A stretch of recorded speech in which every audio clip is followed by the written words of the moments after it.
दोस्तों, भारतीय नागरिक सुरक्षा संहिता यानी कि BNSS 2023 भारत की नई आपराधिक प्रक्रिया संहिता है, जिसने पुराने कोड ऑफ क्रिमिनल प्रोसीजर यानी कि CRPC की जगह ली है। BNSS में अपराध की जांच यानी कि इन्वेस्टिगेशन की पूरी प्रक्रिया विस्तार से बताई गई है, ताकि पुलिस अपराध की सच्चाई पता कर सके और न्यायालय के सामने सही सबूत प्रस्तुत कर सके।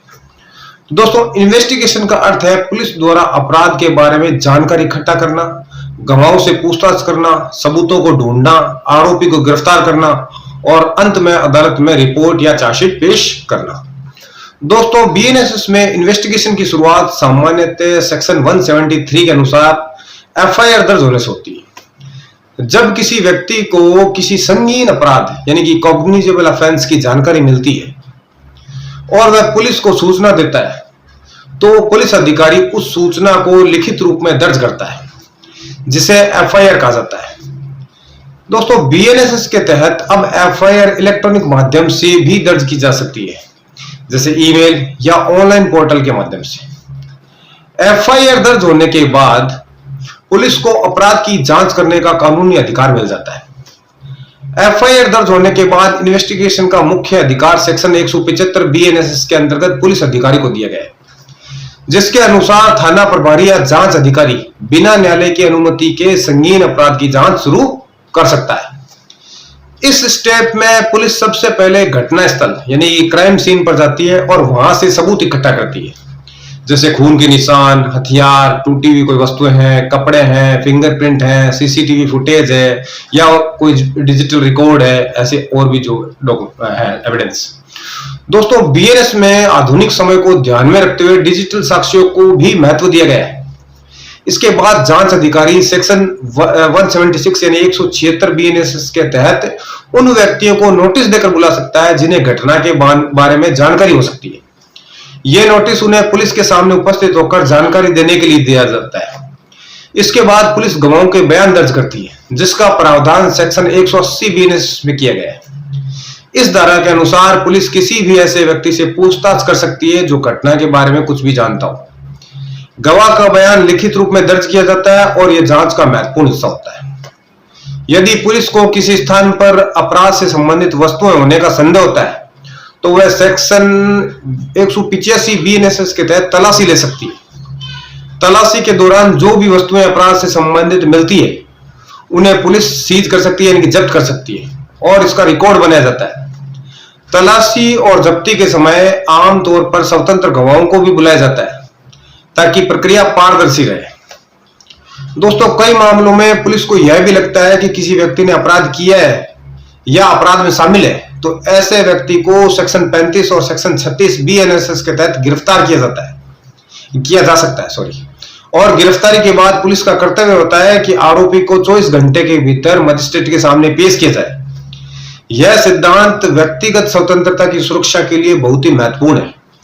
यदि पुलिस को आरोपी से और पूछताछ करनी है या जांच पूरी करने के लिए अधिक समय चाहिए, तो मजिस्ट्रेट से रिमांड मांग सकती है, जिसका प्रावधान सेक्शन 187 BNSS में किया गया है। इसके अंतर्गत मजिस्ट्रेट पुलिस रिमांड या न्यायिक अभिरक्षा यानी कि जुडिशियल कस्टडी दे सकता है। दोस्तों, इन्वेस्टिगेशन के दौरान कुछ मामलों में मेडिकल जांच या फोरेंसिक जांच भी जरूरी होती है।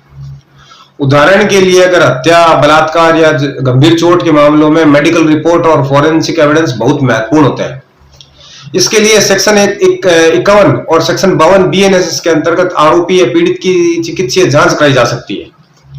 इसी प्रकार डिजिटल साक्ष्य या वैज्ञानिक साक्ष्य के लिए फोरेंसिक प्रयोगशाला की सहायता ली जा सकती है। इन्वेस्टिगेशन के दौरान पुलिस अधिकारी को हर दिन की कार्रवाई को रिकॉर्ड रखना होता है, जिसे केस डायरी कहा जाता है। इसका प्रावधान सेक्शन 192 BNSS में किया गया है। केस डायरी में यह लिखा जाता है कि किस दिन कौन सी जांच की गई, किन गवाहों के बयान लिए गए और कौन से सबूत मिले और आगे क्या कार्रवाई की गई। यह केस डायरी अदालत के लिए बहुत ही महत्वपूर्ण दस्तावेज होती है, क्योंकि इससे यह पता चलता है कि जांच में निष्पक्ष और सही तरीके से की गई है या नहीं। दोस्तों, इन्वेस्टिगेशन के दौरान पुलिस आरोपी की पहचान के लिए टेस्ट आइडेंटिफिकेशन परेड यानी कि TIP भी करवा सकती है, जिसमें गवाह आरोपी को पहचानता है। यह प्रक्रिया भी जांच का महत्वपूर्ण हिस्सा होती है। हालांकि इससे आमतौर पर मजिस्ट्रेट की निगरानी में कराया जाता है।